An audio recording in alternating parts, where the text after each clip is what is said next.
राहुल गांधी विदेश यात्रा से जैसे ही लौटे, अंदाजा लगाया जा रहा था कि अब देश के अंदर कोई ना कोई बड़ा बवाल होगा।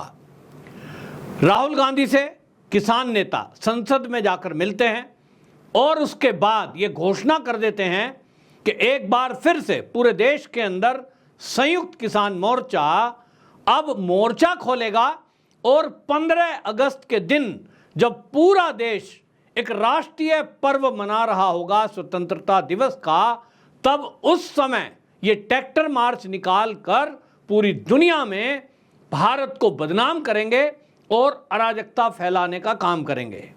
ये जो किसान नेता हैं, अब अभी तक इनके पीछे छुपकर कांग्रेस और वामपंथी दल इनकी मदद कर रहे थे, लेकिन अब इनको समझ में आ गया कि पूरी पब्लिक इनके खेल को समझ चुकी है। पूरे देश में अब इनका खुलासा हो चुका है। ये जो फर्जी किसान नेता हैं, इनके फर्जीवाड़े का खुलासा हो चुका है। तो अब खुलकर के कांग्रेस और वामपंथी दल अब इन किसान नेताओं के साथ में आ गए हैं। अभी तक आपने नहीं देखा कि इन किसान नेताओं के साथ राहुल गांधी का कोई फोटो आया हो, लेकिन अब राहुल गांधी को जब पता लग ही गया कि भैया पोल पट्टी खुल गई है, अब सोशल मीडिया पर भी लोग एक्टिव हैं। और अब सोशल मीडिया पर ऐसे ऐसे लोग भी हैं जो राहुल गांधी की मीटिंग तक का पता लगा लेते हैं कि ये जो विदेश यात्रा में गए थे, कहाँ ठहरे, क्या बात की, किससे मिले, इन तक का भी पता अब लगने लगा है। तो इनको लग गया कि अब तो खुल के सामने आ ही जाओ। लेकिन अब इस सब के बाद एक चीज का खुलासा हो रहा है कि जिस तरह से कांग्रेस एक तरफ जो खालिस्तानी मूवमेंट है उसका खुलकर सपोर्ट कर रही है। आप देखिए कि कांग्रेस का मुख्यमंत्री चरणजीत सिंह चन्नी, जो पूर्व मुख्यमंत्री, जब मुख्यमंत्री थे उस समय आप याद करिए कि मोदी जी पंजाब में एक सभा को संबोधित करने जाने वाले थे, एक स्मारक पर जाने वाले थे, राष्ट्रीय स्मारक तक बठिंडा एयरपोर्ट से उतरकर किस तरह से डीजीपी की क्लियरेंस के बाद धोखे से उनके रास्ते में ये किसान नेता बैठा दिए गए। मैं बैठा दिए गए शब्द कह रहा हूं। इस पर मोदी जी ने कहा था कि मैं जिंदा बच के आ गया हूं, अपने सीएम को बोल देना। चरणजीत सिंह चन्नी वही मुख्यमंत्री हैं और वो संसद में आ जाते हैं तो उसी लाइन को दोहराते हैं और वो कह रहे हैं कि अमृतपाल सिंह, जो कि खालिस्तानी एक है मूवमेंट चलाने वाला, भले ही वो सांसद बन गया हो, लेकिन वो कहते हैं साहब उस पर एनएसए गलत लगाया है, फ्रीडम और स्पीच है, उसको दबाया जा रहा है। यानी खुलकर कांग्रेस के पत्ते खुल गए। अब वो एक तरफ खालिस्तानी मूवमेंट चलाने वालों के पक्ष में खुलकर सामने आ गई, क्योंकि उनको लग रहा है कि इनके साथ आने में, खुलकर सामने आने में उनको पंजाब और हरियाणा में कुछ फायदा मिल जाएगा, कुछ फंडिंग मिल जाएगी। अब मुझे नहीं पता इसके पीछे का क्या मामला है, लेकिन आप लिंक करेंगे तो समझ में आएगा। किसान आंदोलन खड़ा होता है 3 कृषि बिल की वापसी को लेकर। उस समय भी ये चीजें आई थी कि भाई सबसे ज्यादा जो धान है या चावल है वो पंजाब में पैदा होता है, तो एमएसपी पर सबसे ज्यादा उसी का चावल धान क्यों खरीदा जाए, गरीब किसानों को फायदा मिले एमएसपी का, जो अरबोपति लोग हैं उनके कर्जे माफ क्यों हो। लेकिन ये तो मांग कर रहे हैं सभी किसानों का कर्जा माफ हो, बिजली बिल माफ हो, एमएसपी की गारंटी हो। और इसीलिए 3 कानून मोदी सरकार ने वापसी ले लिए थे और उन्होंने कहा था कि मैं देश हित में इनको वापसी ले रहा हूं। लेकिन आप जान के चौंक जाएंगे कि इस बार फिर से राहुल गांधी के साथ मिलकर ये जो किसान नेता आंदोलन खड़ा करना चाह रहे हैं, जिसकी शुरुआत वो 1 अगस्त से करने जा रहे हैं, पूरे देश के जिला मुख्यालयों पर ये ट्रैक्टर प्रदर्शन करेंगे, मोदी जी का पुतला जलाएंगे। और ये अब बाकी मांग पीछे कर दी है, इन्होंने 3 नई मांग और आगे ले आए।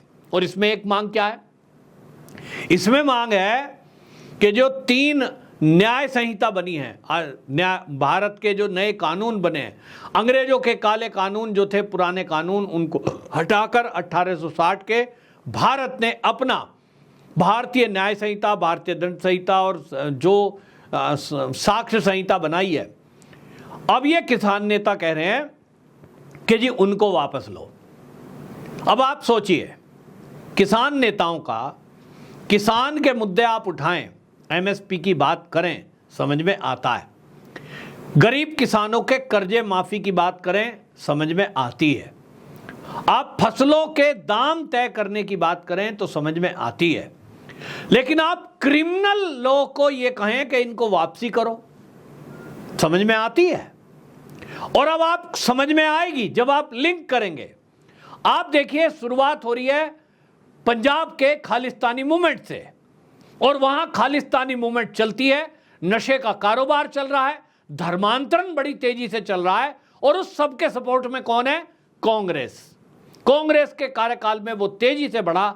आज आम आदमी पार्टी की सरकार है तो भी उस पर ब्रेक लगने के बजाय वो तेजी से सब चल रहा है। और अब खुलेआम संसद के अंदर चरणजीत सिंह चन्नी, जो कि पूर्व मुख्यमंत्री और सांसद है कांग्रेस के, वो खालिस्तानी मूवमेंट चलाने वाले, वो जो सीधे सीधे वो उस पक्ष में बोल रहे हैं उसके, और वो कहते हैं कि साहब ये जो है लोगों की आवाज को दबाया जा रहा है। किसकी आवाज की बात कर रहे हैं? आपको जान के आश्चर्य होगा, जिसके ऊपर एनएसए लगा हुआ है, और वो कहते हैं कि साहब ये जो है अमृतपाल की आवाज को दबाया जा रहा है। यानी वो चाहते हैं कि पूरे देश में खालिस्तानी मूवमेंट फिर से गूंजे, फिर से खालिस्तान के नारे पंजाब में लगें। ये कांग्रेस की चाल। आप सोचिए कि ये जो है एक तरफ खालिस्तानियों की सपोर्ट में संसद में बयान देते हैं, दूसरी तरफ ये क्रिमिनल लॉ का विरोध जो कर रहे हैं, उसका एक कारण यह है कि मोदी सरकार ने आतंकवाद पर पहली बार देश को आजाद हुए 77 साल हो गया, अभी तक आतंकवादी वो शब्द डिफाइन नहीं था हमारे कानून में, क्योंकि अंग्रेजों का बनाया हुआ था, उस समय आतंकवाद था नहीं। और इसीलिए मोदी सरकार ने आतंकवाद की डेफिनेशन इस नए कानून में डाली है। राष्ट्रद्रोह की डेफिनेशन इस नए कानून में आई है। एविडेंस एक्ट, उसमें इलेक्ट्रॉनिक एविडेंस को मान्यता, ये नए कानून में आई है। और यही बौखलाहट इन कांग्रेसियों की है कि यदि ये 3 नए कानून जो कि लागू हो चुके हैं 1 जुलाई से, अगर ये कंटिन्यू रहते हैं, तब आतंकवादी एक्टिविटी करने वाले लोग, उनकी मदद करने वाले लोग, इस नए कानून में ऐसा लिखा है कि उनकी संपत्तियां जब्त होंगी। और ये संपत्ति भारत ही नहीं, विदेशों में भी कोई प्रॉपर्टी बना रखी होगी, कानून बनाकर हम इंटरनेशनल कोर्ट में जाएंगे और विदेशों में भी उनकी संपत्ति जब्त करेंगे। दूसरा, इंटरनेशनल दबाव इस पर सरकार बना सकेगी।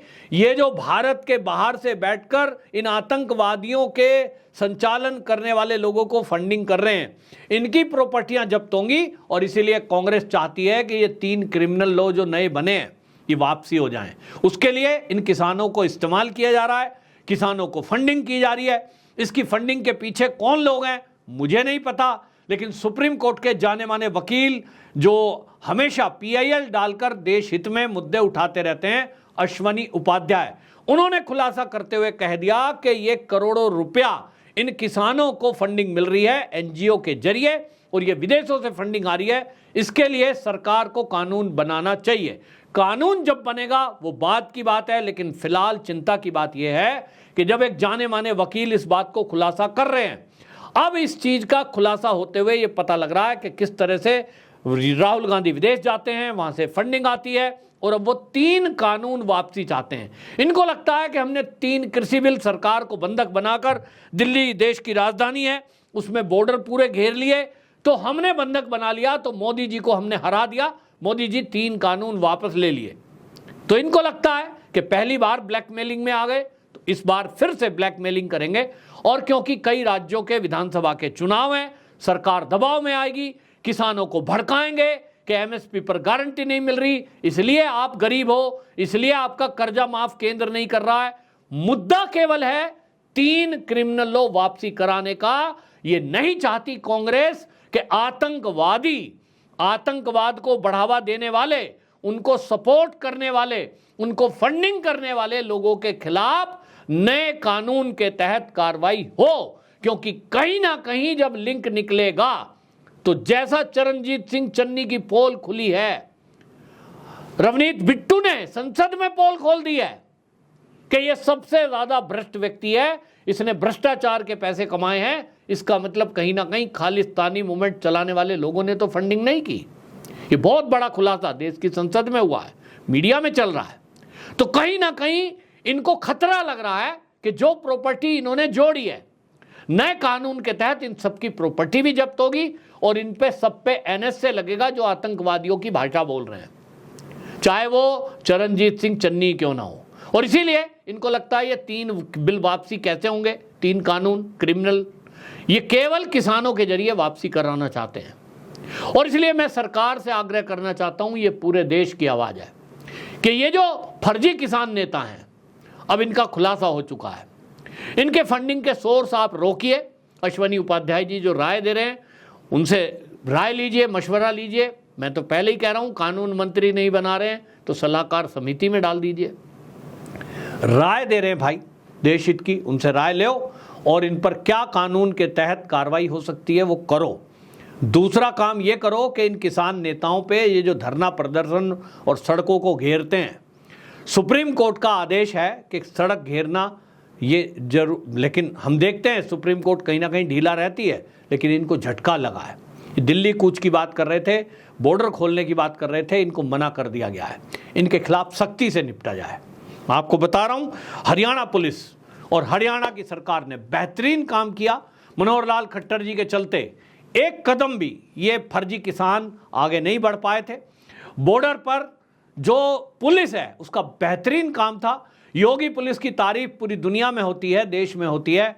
हरियाणा पुलिस ने भी वो करके दिखाया था कि ये आंदोलनकारी दिल्ली में एंट्री नहीं कर पाए। अब हरियाणा सरकार ऐसे पुलिसकर्मियों को राष्ट्रपति से अवार्ड दिलाना चाहती है और उसने ये रिकमेंडेशन की है कि 6 ऐसे IPS अधिकारी जिन्होंने इन आंदोलनकारियों को बॉर्डर पे रोक के रखा, उनको राष्ट्रपति सम्मानित करें।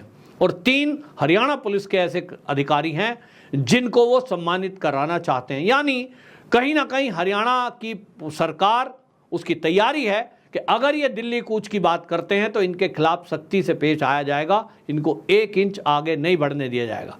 अब मामला इससे आगे बढ़ना चाहिए कि ये जो फर्जी किसान नेता हैं जिनकी मांग ऐसी है कि ये आतंकवादियों को मदद पहुंचाने वाले हैं, कानून वापसी कराने की बात कर रहे हैं, इनके खिलाफ सख्ती से पेश आया जाए, उठा के जेल में डाल दिया जाए और इनके खिलाफ जो पुलिस कार्रवाई कर सकती है वो करना चाहिए। क्योंकि ये केवल एक नेतागर्दी कर रहे हैं, कांग्रेस के प्लेटफॉर्म पर कर रहे हैं, कांग्रेस के कहने से कर रहे हैं, राहुल गांधी की सपोर्ट से कर रहे हैं। ये चीज खुलकर सामने आ चुकी है।